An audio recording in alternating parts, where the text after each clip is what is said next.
Boa noite, queridos.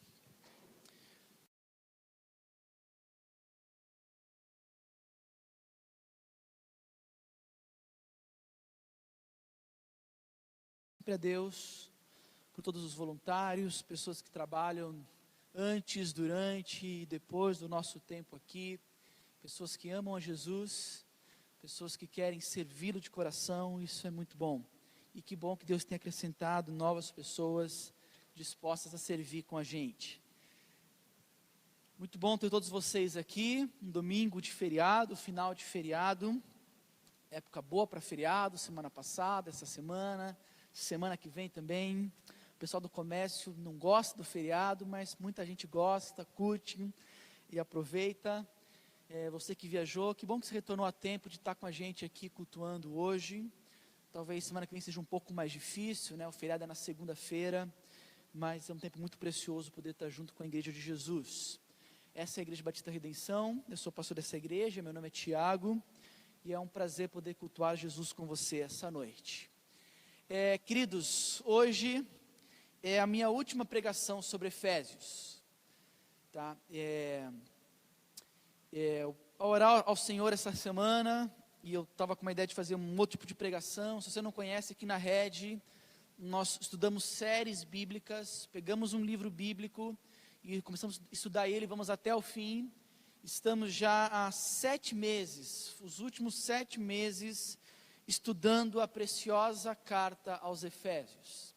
E foram 7 meses falando sobre esse tema aqui, que vai aparecer no telão: o que cremos, como vivemos. Foram 7 meses se aprofundando nessa carta e, obviamente, tentando perceber o que o Senhor quer ensinar à igreja dele, o que o Senhor quer nos mostrar, o que o Senhor quer direcionar à igreja, que não é minha, que não é de algumas pessoas aqui. A igreja é de Jesus Cristo, Ele é o Senhor dela, Ele é o dono dela. Ele deixou um livro precioso, a sua palavra, para ensinar à igreja. Então foram 7 meses preciosos, onde pudemos debruçar dessa carta tão importante, dessa carta tão singular. E utilizamos esse tema porque compreendemos que esse é um bom tema, que resume muito bem essa carta: o que cremos, como vivemos. Os 3 primeiros capítulos de Efésios, Paulo se preocupa em falar sobre a base da fé cristã. O que realmente é um cristão? O que faz de alguém um cristão?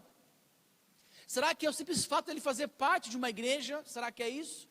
Será que ele apenas adotar alguns costumes religiosos, algumas práticas religiosas? Será que é isso que faz dele um cristão? Será que é só ele se autodenominar e afirmar que ele é um cristão? Será que é isso? E vimos que não. Em 3 capítulos, os 3 primeiros capítulos, Paulo fala sobre quem é Deus, quem é o homem e o que Deus fez pela humanidade. E um cristão é alguém que compreende isso, é alguém que entende isso: quem é Deus, quem é o homem e o que Deus fez pelo homem. E depois nós vimos, a partir do capítulo 4, como que essas crenças, como que essas convicções que transformam a nossa vida, como que elas passam a ser na prática. Como que nós vivemos, uma vez que compreendemos quem é Deus, quem é o homem e o que Deus fez por homem. E queridos, em tempos de tanta confusão no meio evangélico, em tempos de tantas polêmicas, nós precisamos voltar para aquilo que é o porto seguro da nossa igreja, das nossas igrejas, que é as Escrituras Sagradas, que é a palavra de Deus, e voltar e buscar nela a base para a nossa crença e para a nossa prática. E eu vou descer aqui e vou pegar minha Bíblia, que está aqui embaixo, na primeira fileira. Fica mais fácil de pregar com ela. Joia. Agora, esse livro de Efésios, ele é muito mais do que princípios práticos, muito mais do que conceitos teológicos. Esse livro é um livro que fala sobre esperança. E talvez na minha última mensagem sobre Efésios, eu quero falar sobre como que Efésios é um livro de esperança. Precisamos falar sobre isso, porque vivemos em tempos difíceis. Talvez a palavra que mais é usada em nossos tempos é a palavra crise, certo? Crise no Brasil, crise no petróleo, crise na Petrobras, crise política, crise econômica, crise internacional. Parece-me ser a palavra que nós mais ouvimos nos contextos de jornais, de televisão, de internet, por aí vai.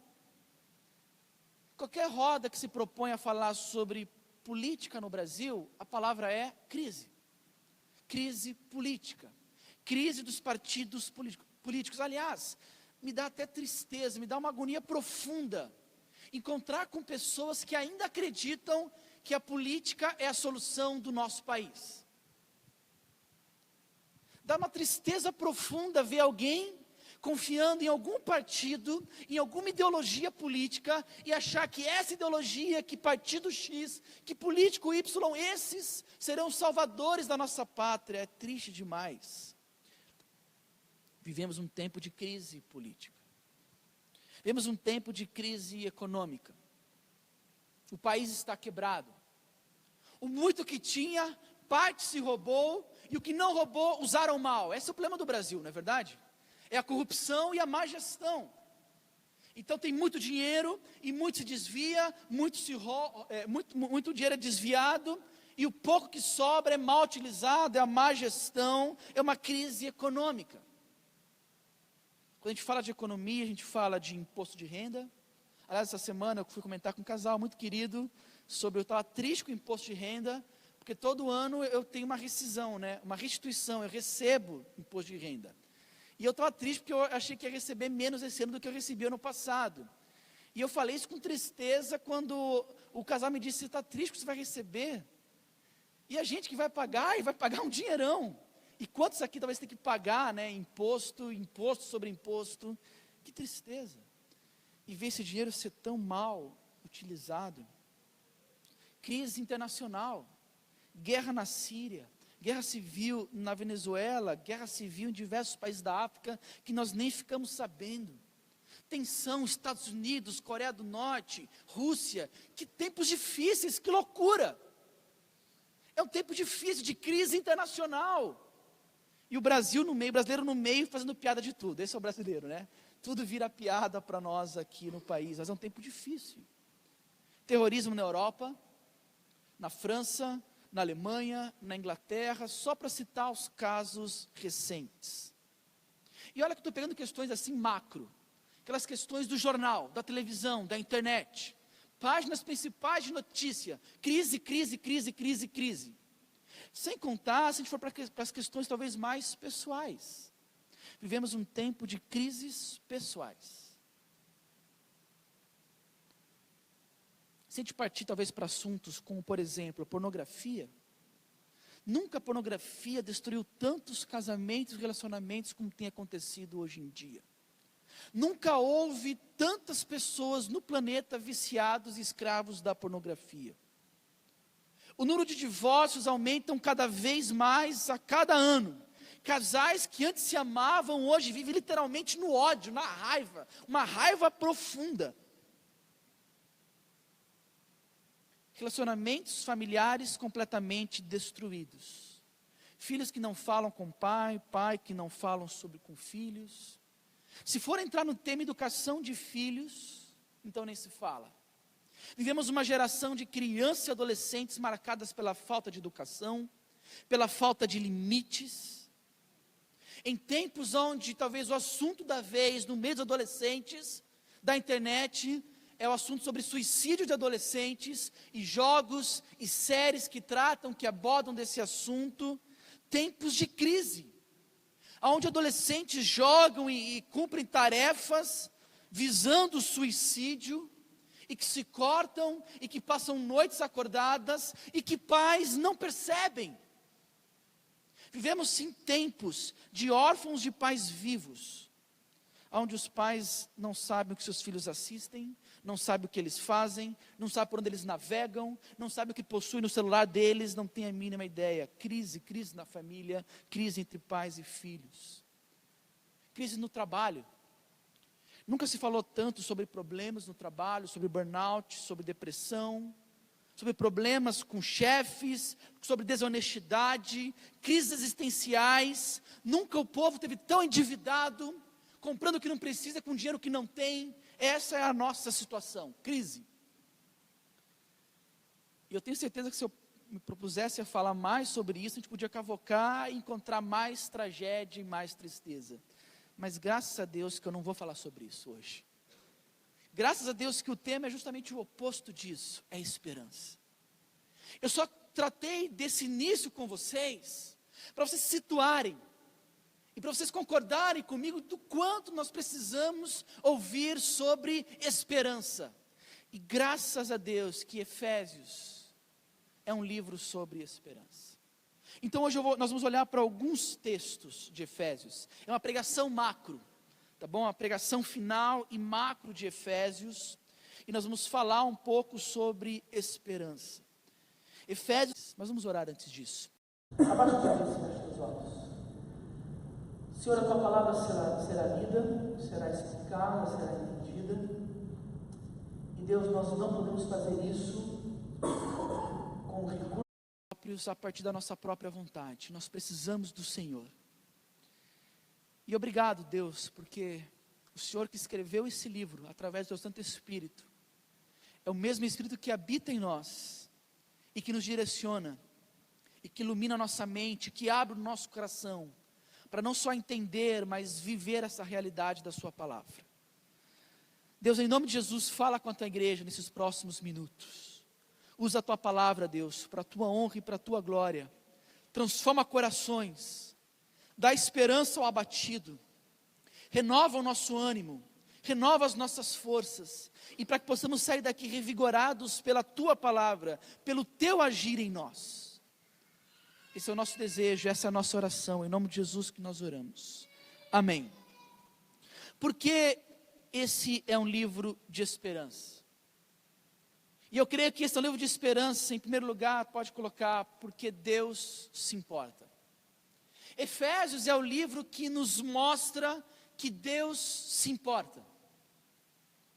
Que nós cremos, nos é apresentado um Deus vivo, real e que se importa com a humanidade. Leia comigo Efésios capítulo 1, do verso 3 ao verso 5, logo no início. Está aí no telão, mas diz assim, olha: bendito seja o Deus Pai de nosso Senhor Jesus Cristo, que nos abençoou com todas as bênçãos espirituais nas regiões celestiais em Cristo. Porque Deus nos escolheu nele antes da criação do mundo, para sermos santos e irrepreensíveis em sua presença. Em amor nos predestinou, para sermos adotados como filhos, por meio de Jesus Cristo, conforme o bom propósito da sua vontade. Queridos, esse é um dos textos mais lindos e mais ricos das Escrituras. Efésios capítulo 1, do versículo 3 até o verso 14, é uma poesia. É um dos textos mais bem construídos em toda a literatura, toda ela é bela, mas é uma das partes mais belas de toda a literatura bíblica. E aqui nos é mostrado um Deus que se revela, um Deus que se importa, um Deus que planeja e executa a salvação de pessoas que não mereciam. É esse Deus que nos é apresentado aqui. Um Deus que dá um passo em direção à humanidade e planeja cuidadosamente, antes da criação do mundo, a salvação, a redenção de homens perdidos, de mulheres perdidas.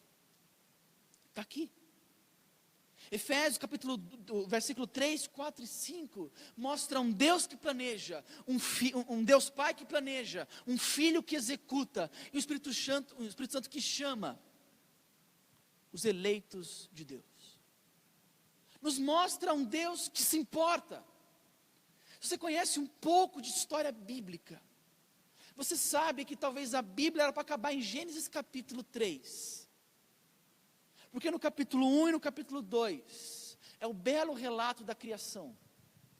Deus criando todas as coisas de maneira santa e perfeita. Deus criando o homem, Deus se relacionando com o homem. Gênesis capítulo 2 é linda a descrição onde Deus vinha no jardim caminhar pessoalmente com Adão, com Eva. uma relação de intimidade. Eu criei vocês para a minha glória, para encontrar alegria, identidade, satisfação em mim.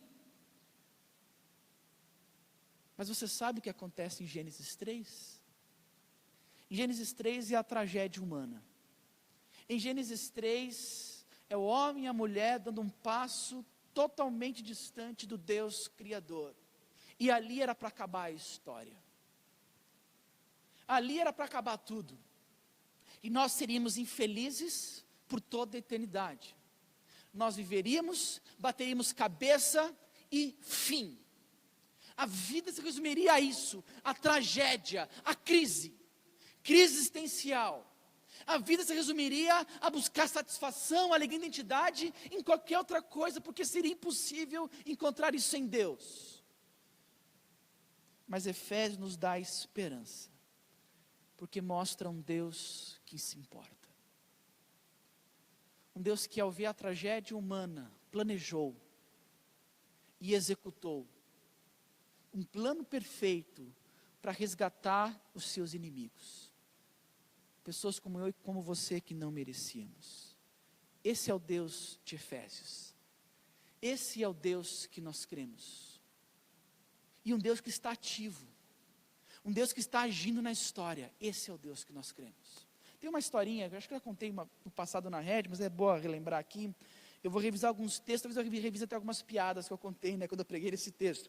Mas tem uma história interessante, 2 meninos, lá do interior do Nordeste, aquela cidadezinha pequenininha, bem pequena, aquele vilarejo, e tinha 2 irmãos, eles eram muito arteiros, eles aprontavam na cidade, o vilarejo todo conhecia os 2 irmãos, eles aprontavam demais, ninguém controlava eles, até um dia que a mãe ficou desesperada, não dava mais jeito naquelas crianças, ela foi falar lá com o padre da cidade, sabe aqueles vilarejos pequenos, tem igreja católica no centro, ela foi pedir ajuda para o padre, e o padre, obviamente, muito solícito, disse, não, eu vou ajudar essas crianças, claro que vou, mãe. Faz o seguinte, olha, você chama um, vou conversar com um aqui primeiro, e deixa outro em casa, preso, de castigo. Então eu vou conversar com ele, e depois a gente troca, e eu vou chamar outro, porque os 2 juntos são difíceis, eles vão querer me enrolar. E aí foi o primeiro, chamou o mais velho, aí botou sentado numa cadeira, e aí ele chegou assim, o padre chegou para aquela criança e disse, olha, você consegue ver as suas atitudes como estão erradas? E eu te pergunto, aonde está Deus? E o moleque olhou para o padre, não sabia responder, e falou novamente, me diga, aonde está Deus? E a criança colou na parede, olhou ainda um pouco mais arregalado. Ele falou pela terceira vez, um pouco mais forte, aonde está Deus? E a criança se assustou e pum, saiu correndo. Saiu correndo e pum, correu o vilarejo todo, correu aquele vilarejo na estrada de chão, e entrou em casa correndo, entrou no quarto, correndo, bateu a porta, assustado, ofegante, e seu irmão estava na cama sentado, assim com o olhão arregalado, também assustado. Aí ele virou para o seu irmão e disse, meu irmão, agora a gente se deu mal. Aí, irmão, por quê? Por quê? Porque Deus sumiu, e estão achando que foi a gente.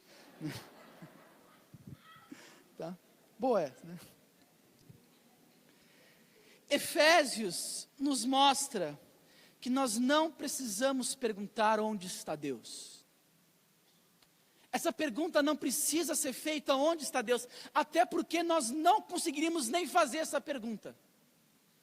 Efésios diz que Deus se auto-revelou, que Deus planejou, Ele se importa, Ele deu um passo em nossa direção. Agora tem mais. Efésios nos dá esperança também, porque o nosso pecado, ele não precisa ser o fim. Efésios capítulo 2, se você virar um pouquinho a página agora, capítulo 2, do verso 1 ao verso 5.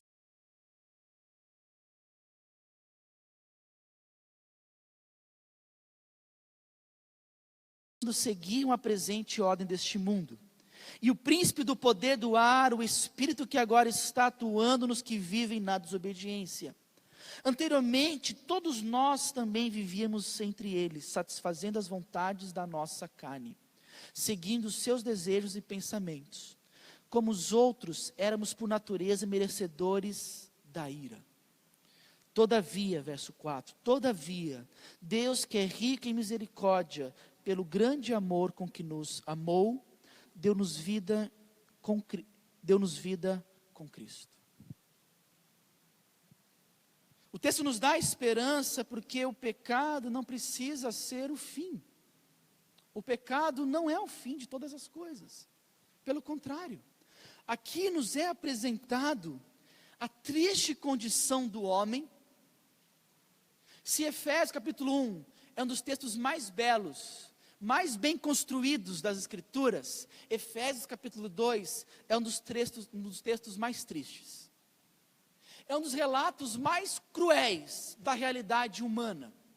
Se você olhar para esses versos, eles são assustadores, porque nos é apresentado a verdade nua e crua, que é nós, a humanidade, sem Cristo, sem Deus, está morta espiritualmente. São palavras pesadas que é usada aqui. Diz que nós estávamos cegos, mortos, satisfazendo apenas a nossa vontade, nós éramos inimigos de Deus. Ele diz, todavia, Deus que é rico em misericórdia. Sabe o que é misericórdia? É Deus não dar o que nós merecemos. Isso é misericórdia. É você não dar o que aquela pessoa merece. Ela merecia condenação por causa do pecado, da sua natureza. Deus não dá isso para ela. Ele é rico em misericórdia e pelo grande amor que nos amou, deu-nos vida. Efésios é esperança, porque nos mostra que o pecado não precisa ser o fim da nossa história. Que Efésios capítulo 2, do 1 ao 4, não precisa parar no 3, pode ir para o 4. Isso nos dá esperança. Não só isso, nos dá esperança também, porque a graça de Deus pode alcançar qualquer um.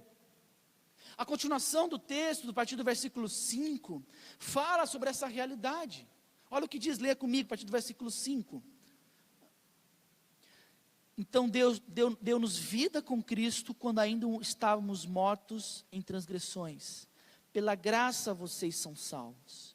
Deus nos ressuscitou com Cristo, e com Ele nos fez assentar nos lugares celestiais em Cristo Jesus, para mostrar nas eras que hão de vir, a incomparável riqueza de sua graça, demonstrada em sua bondade para conosco em Cristo Jesus. E aí o clássico verso 8, pois vocês são salvos pela graça, por meio da fé, e isto não vem de vocês, é um dom de Deus, não por obras para que ninguém se glorie. Efésios é um livro de esperança, porque a graça de Deus pode alcançar e salvar qualquer um. Não é o que você tem que fazer, não é você arregaçar suas mangas e dizer, legal, vou correr atrás disso, não. É o Senhor dando esse passo na sua direção, é o Senhor te salvando, é o Senhor abrindo seus olhos, é o Senhor dando um novo sentido para a sua vida, é o Senhor mudando completamente a sua história, e isso nos dá esperança, porque essa graça, e graça é Deus dar o que você não merece, aí é o contrário. Se misericórdia é Deus não dar o que você merece, graça é Deus te dar o que você não merece. Então Ele te dá amor, Ele dá a sua bondade, Ele concede a presença dEle a você, Ele te oferece uma nova mudança, uma nova perspectiva, uma nova vida. E isso nos dá esperança. Me dá esperança saber que isso não depende de mim. Me dá esperança saber que não depende do meu esforço, não depende da minha qualidade espiritual, não depende de eu ter que apresentar para Deus um portfólio de ações espirituais belas e falar, está vendo, olha que bacana, ajudei alguém essa semana. Não, é um presente gracioso de Deus, e isso nos dá esperança. Certa vez, numa igreja, o pastor assim foi dar um curso de evangelismo, né? E aí ele ensinou assim como falar do amor de Deus para alguém e mandou o pessoal testar.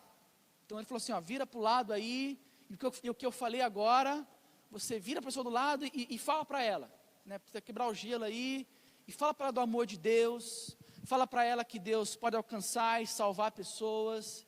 Aí beleza, o pessoal começou a fazer a dinâmica, o pessoal na igreja ali, era um curso.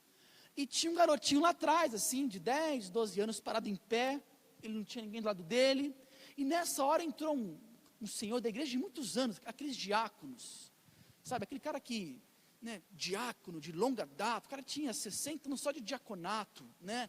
E ele entrou assim, e assim que ele entrou, o garotinho correu, chamou ele e disse assim: Senhor, Senhor, eu queria dizer para o Senhor que Jesus te ama, e Ele quer mudar a sua vida.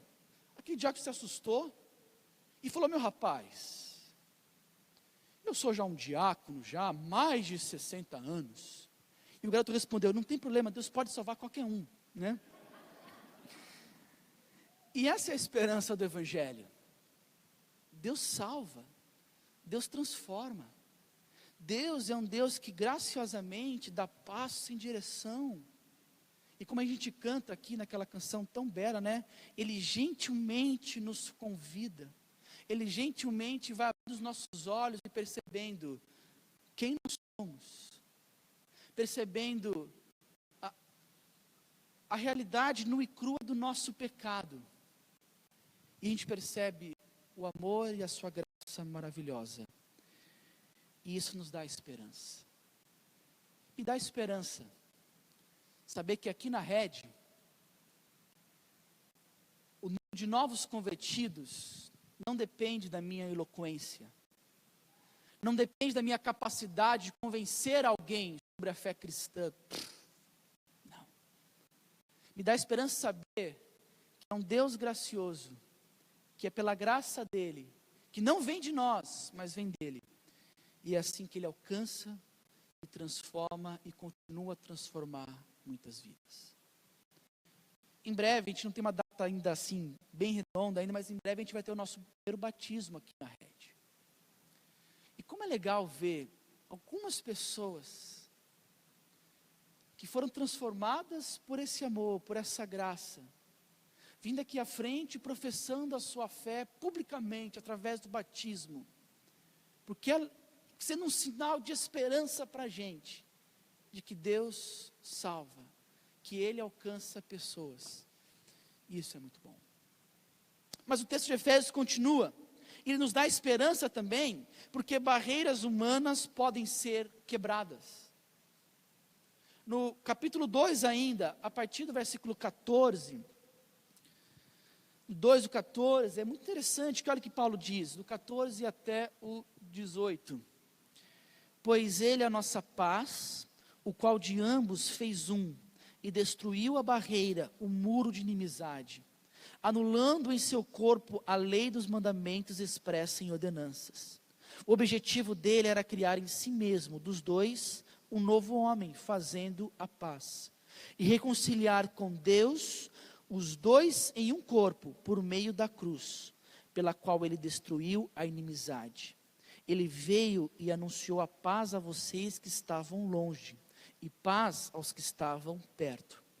Pois por meio dele, tanto nós como vocês têm acesso ao Pai, por um só Espírito. Paulo aqui, ao escrever esse texto, ele fala da relação entre os judeus e os gentios, os não-judeus. Se você conhece um pouco de dinâmica e de história bíblica, você sabe que o judeu, ele desconsiderava completamente o gentio ou não judeu. Ele se achava superior, ele se achava melhor do que o gentio. E havia então sim barreiras culturais, diversos tipos de barreiras que homens podem levantar, barreiras raciais. E Paulo diz que a esperança do Evangelho destrói completamente essas barreiras. Nós vivemos hoje num tempo de muitas barreiras. As barreiras raciais estão aí para nos provar isso. As barreiras culturais estão aí para nos provar isso. O Evangelho quebra completamente todas as barreiras. Eu penso até de maneira um pouco mais ampla até, ao pensar que o Evangelho nos dá esperança de que conflitos existentes entre homens, pela fé e pela esperança do Evangelho, são sim superados.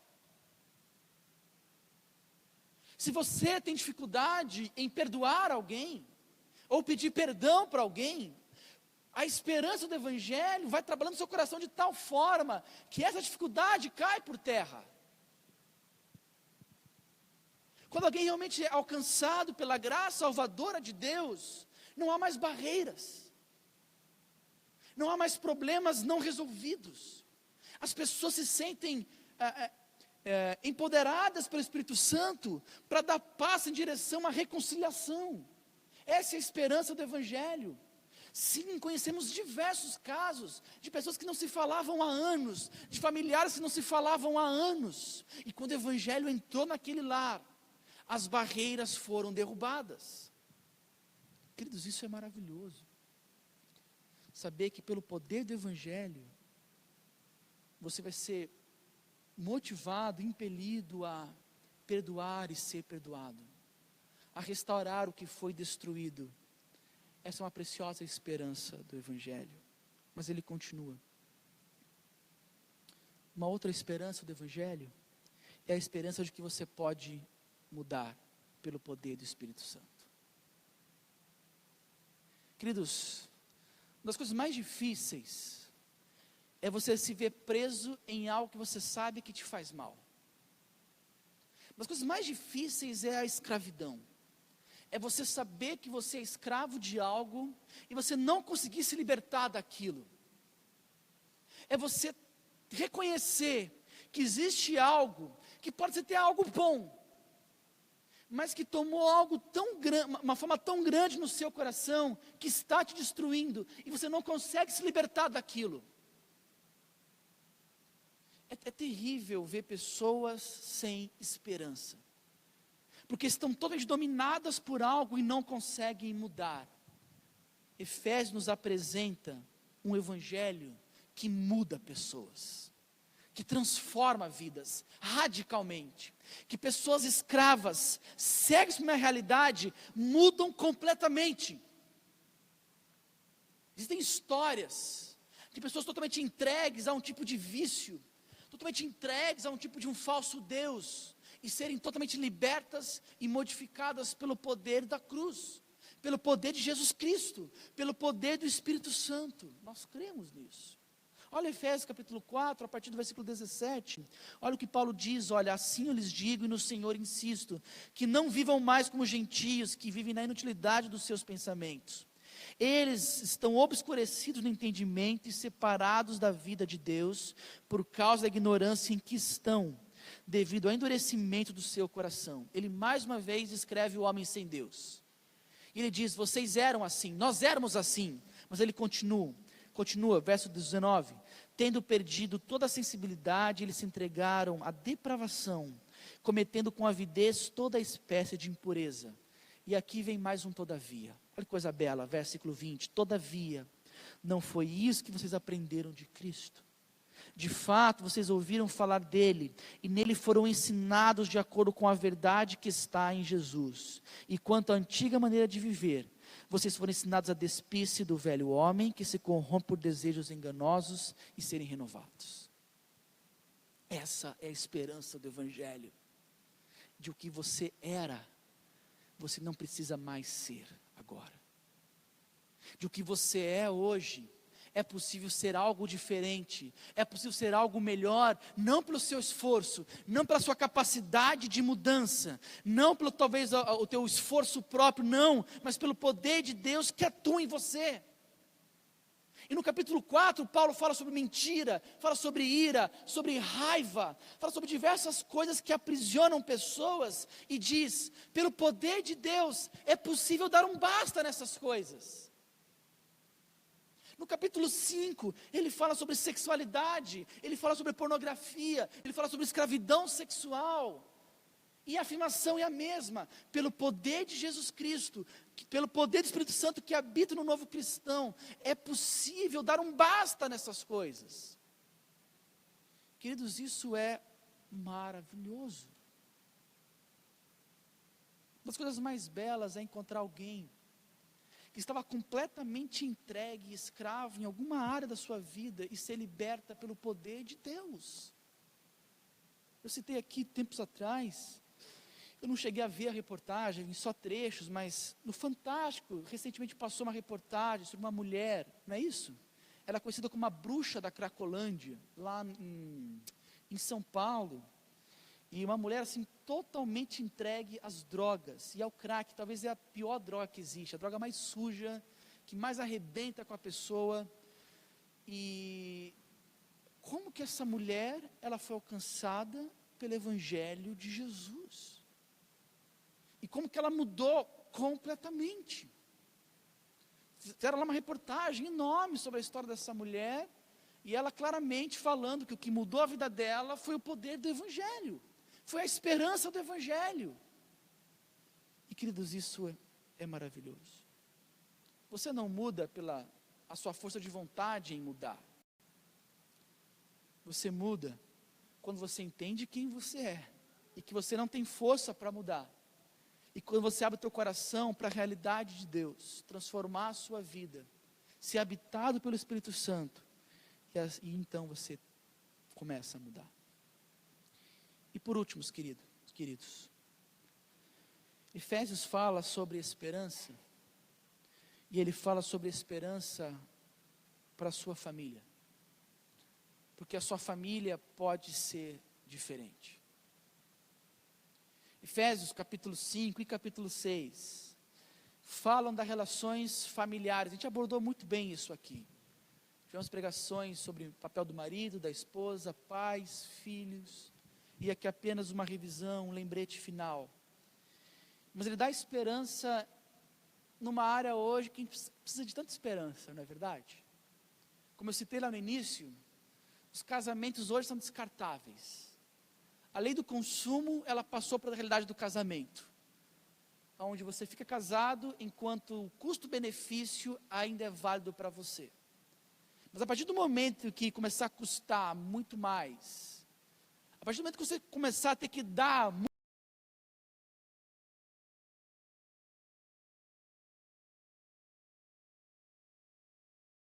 do homem, da mulher, do marido, da esposa, é o que ninguém mais aborda, ninguém mais fala. E a Bíblia, que Efésios, nos dá esperança em falar. Porque Efésios capítulo 5, versículo 22, Paulo estabelece o papel da mulher sujeita a cada marido como ao Senhor. Uma submissão amorosa, uma submissão de um papel como alguém se coloca do lado, e é um suporte, e é um auxílio. Submissão não é colocar a mulher atrás do marido.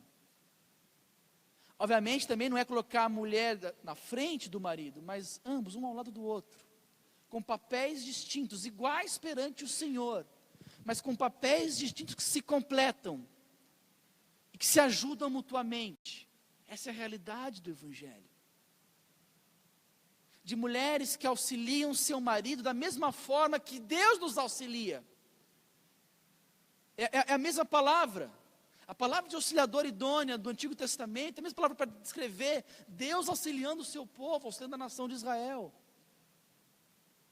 Versículo 25, Paulo diz: maridos, amem cada um a sua mulher, assim como Cristo amou a igreja e se entregou por ela. A esperança de um amor sacrificial, de um marido que se doa pela sua esposa, pela sua família, um marido que coloca realmente a sua esposa, os seus filhos na frente, que os protege,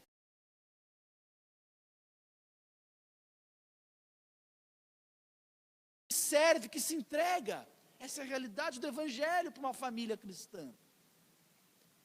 Não para um casamento perfeito, mas para um casamento de esperança. O Evangelho dá esperança para você que é casada, porque você sabe que se teu marido é um cristão, ele vai amar você como Cristo amou a igreja. O Evangelho dá esperança para você, marido, que vai olhar para o lado e vai perceber alguém que quer te ajudar, que vai ser um suporte, que vai te auxiliar, te ajudar. O Evangelho te dá esperança de você orar por isso, para o seu cônjuge talvez não cristão, para que ele entenda essa realidade e viva esses princípios, pelo poder não próprio, mas do Espírito Santo. Essa é a esperança do Evangelho. A esperança entre pais e filhos, capítulo 6, onde filhos obedecem e pais mandam.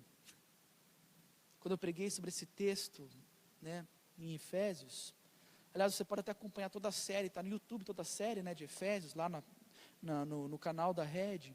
Mas quando eu falei sobre pais e filhos, Eu falei que o problema atual não é só filhos obedecerem, mas é pais mandarem. Os pais não mandam, os pais se perderam completamente nesse papel de educar, de criar, de ser direção. E Efésios nos dá esperança para você, pai.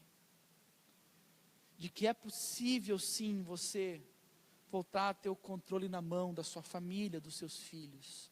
Que é possível sim você dizer não para os seus filhos.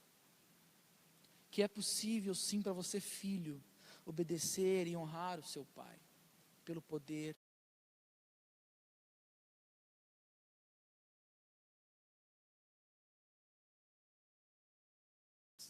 Aí ele fala sobre batalhas espirituais, capítulo 6, a esperança de vencer batalhas que a gente nem percebe, mas que Jesus vence por nós, e que nos dá as ferramentas para lutarmos quando ela se tornar perceptível. Essa é a esperança do Evangelho em Efésios. Em tempos tão caóticos, o que nós realmente precisamos é de esperança. E graças a Deus, que o nosso Deus é o Deus da esperança.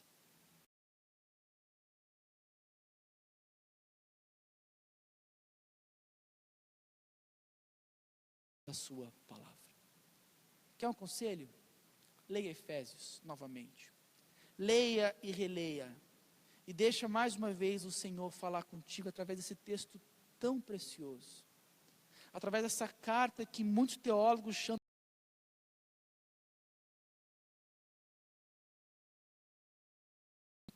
uma carta que fala sobre o nosso Deus, que deu um passo em nossa direção.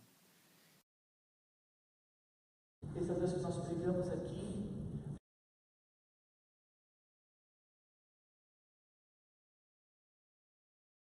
Feche teus olhos.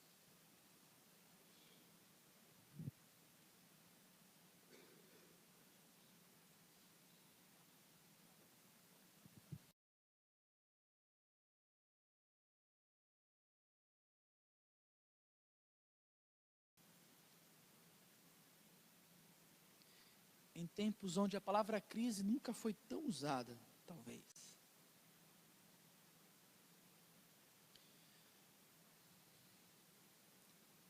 O que nós precisamos é de esperança, mas não é qualquer esperança. Nós precisamos de Jesus Cristo. Nós precisamos da esperança que vem do próprio Deus, em formato de uma pessoa, que é Jesus Cristo. Talvez você está aqui aflito,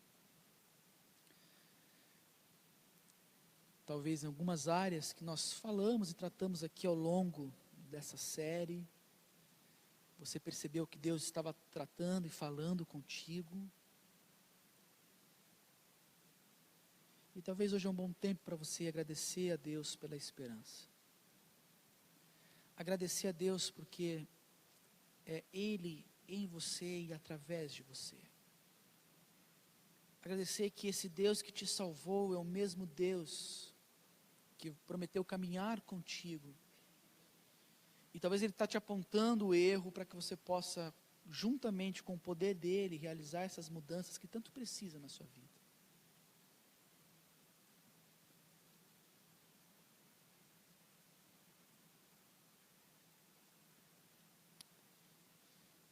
Ou talvez você é alguém que está nos visitando, alguém que tem tentado buscar saídas e soluções em tantas coisas, alguém que sabe que precisa de algo que te dê paz, que te dê esperança, de algo que faça a tua vida ter sentido. E aqui é apresentado para você hoje à noite Jesus Cristo, o verdadeiro Deus, o Senhor dos Senhores, o nosso Salvador. Alguém que voluntariamente se fez homem, habitou entre nós, e que voluntariamente morreu por nós. Para que Ele pudesse reconciliar você com Deus, a nossa verdadeira esperança. Peça perdão pelos seus pecados. confesse Jesus Cristo como teu Salvador. E deixa a partir de hoje Ele comandar a sua vida. Senhor, obrigado, sim, por esse tempo. Obrigado, Deus, pelo privilégio de poder olhar novamente para Efésios e poder, Deus, identificar a maneira maravilhosa em que o Senhor atuou na história e em que o Senhor atua em nossas vidas. Obrigado, Deus, pela Tua graça, pelo Teu amor. Obrigado, Senhor, porque o Senhor é o Deus de toda a esperança. O Senhor é o Deus que deu passos em direção ao homem, que resgata e que salva pecadores. Como cantamos aqui, obrigado, Jesus, porque o Senhor tem poder sim para salvar. Nós cremos nisso. Obrigado, Deus, porque o Senhor é a esperança para aquele que está perdido. O Senhor é a esperança, Deus, para nossas famílias, para os nossos casamentos. O Senhor é a esperança de pais e de filhos, e de empregados, de patrões. O Senhor, Deus, é a esperança daquele que verdadeiramente busca o Senhor. E